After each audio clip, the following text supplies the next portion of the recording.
Assalamualaikum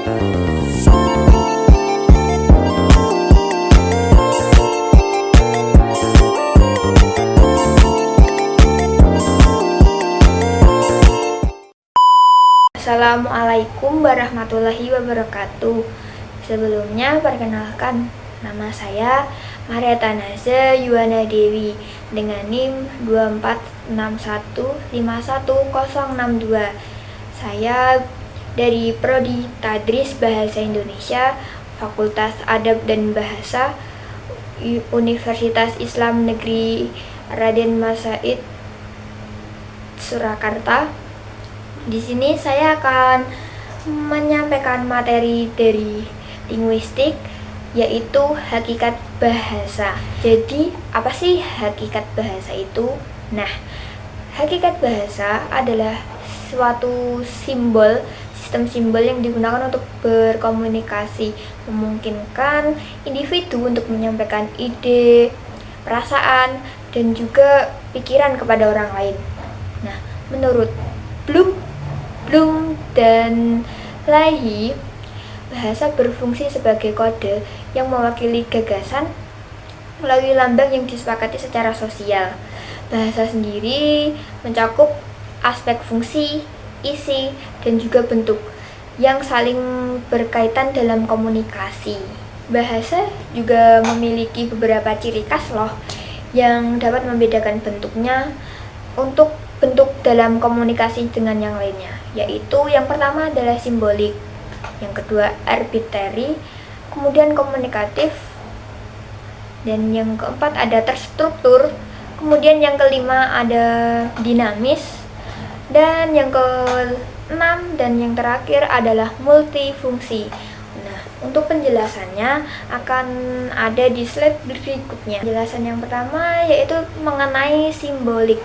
Jadi, simbolik itu bahasa yang terdiri dari simbol-simbol seperti kata, bunyi, atau tanda yang memiliki makna tertentu yang disepakati oleh penutur bahasa tersebut. Seperti contohnya ada pohon. Pohon itu menjadi simbol yang menggambarkan objek dengan daun dan batang yang telah disepakati namanya sebagai nama objek tersebut adalah pohon.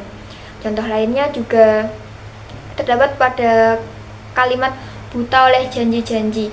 Jadi kalimat itu adalah sebuah kalimat yang mengandung makna secara tidak langsung, yaitu tersampaikan, akan tetapi maknanya tidak tersampaikan secara langsung. Nah, maksud dari kalimat buta oleh janji-janji itu menggambarkan seseorang yang tidak menyadari kebohongan karena terpesona oleh janji-janji. Begitu. Kemudian yang ciri-ciri yang kedua yaitu ada arbitrary. Nah, arbitrary itu adalah sembarangan. Kata lainnya adalah sembarangan. Maksudnya gimana sih? Nah, jadi arbitrary itu hubungan antara bentuk bahasa seperti kata dan makna bersifat sewenang-wenang, tidak ada hubungannya langsung yang alami, melainkan berdasarkan kesepakatan sosial. Contohnya itu seperti kesepakatan bahasa bersama. Nah, jadi dalam suatu wilayah kita menyepakati adanya penyebutan bahasa yang disepakati oleh masyarakat sekitar situ. Akan tetapi bahasa itu hanya berlaku di lingkungan tersebut. Bisa jadi tidak berlaku di lingkungan yang lainnya juga. Nah, contohnya itu ada dog. Dog itu dalam bahasa Inggris itu artinya anjing. Namun dalam bahasa Indonesia penyebutan hewan tersebut adalah anjing, yang berarti ya sama saja sebenarnya maknanya, kan tetapi beda dalam penyebutannya saja. Untuk maknanya tetap sama. Itu berbeda dalam bentuk penyebutan katanya saja, seperti itu. Nah, yang selanjutnya ada komunikatif. Jadi bahasa yang komunikatif itu adalah kemampuan bahasa untuk menyampaikan pesan, ide, dan emosi secara efektif antara individu. Dalam hakikat bahasa sendiri, komunikasi ini melibatkan penggunaan kosakata, tata bahasa, dan konteks sosial untuk memastikan bahwa pesan yang disampaikan dapat tersampaikan langsung kepada lawan bicara. Contoh yang pertama itu ketika dalam percakapan sehari-hari, ketika kita menanyakan apa kabar, lalu lawan bicara kita menjawab alhamdulillah baik. Kemudian ketika kita mengirim pesan, contohnya lewat WhatsApp untuk mengabari rekan kita, contohnya seperti ini, maaf ya, hari ini aku datang terlambat karena ada suatu kendala, seperti itu. Nah, nanti akan direspon oleh rekan kita melalui WhatsApp itu, ya seperti ini contohnya, iya tidak apa-apa, nanti akan saya sampaikan kepada yang lainnya. Contoh yang lainnya itu terdapat ketika kita sedang presentasi. Nah, di situ kita akan menyampaikan sebuah materi yang akan ditanggapi oleh audiens, seperti itu. Jadi pola bahasa, hakikat bahasa komunikatif itu kurang lebih seperti itu. Yang selanjutnya ada hakikat bahasa, yaitu ciri-cirinya terstruktur.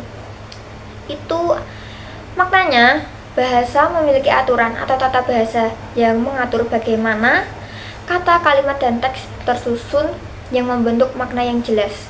Contohnya itu dalam bahasa Indonesia itu terdapat urutan kata yang benar dalam subjek, predikat, dan objek. Jadi dalam menyampaikan sebuah kalimat itu tersusun secara rapi. Contoh, saya akan memakan mie ayam. Itu kata-katanya tersusun antara subjek, predikat, dan juga objek.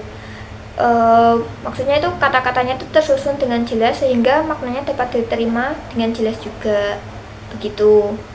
Nah, yang selanjutnya ada dinamis. Jadi dinamis itu bahasa yang berkembang dan berubah seiring dengan berjalannya waktu dan kebutuhan masyarakat di perkembangan zaman. Nah, sesuai dengan perkembangan zaman, gitu maksudnya. Bahasa itu berkembang sesuai dengan perkembangan zaman itu juga. Contoh sekarang itu kan ada bahasa baru ya, seperti selfie, online, itu muncul karena perkembangan teknologi juga semakin maju di era digital ini khususnya.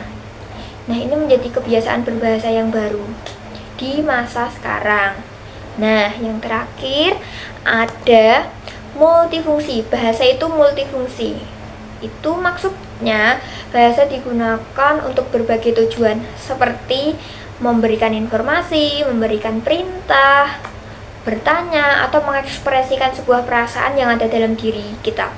Contoh kalimatnya ya, itu ada, bisa tolong ambilkan buku itu digunakan untuk meminta tolong mengambilkan benda, begitu juga untuk menginformasikan bahwa contohnya pada hari ini perkuliahan diundur jam sekian.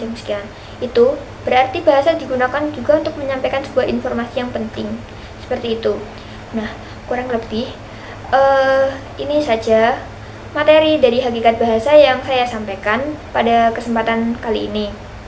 Cukup sekian dari saya. Bila ada salah kata, pengucapan, ataupun kekurangan dalam pengucapan dan pembuatan video ini, mohon dimaafkan. Wassalamualaikum warahmatullahi wabarakatuh. Dah.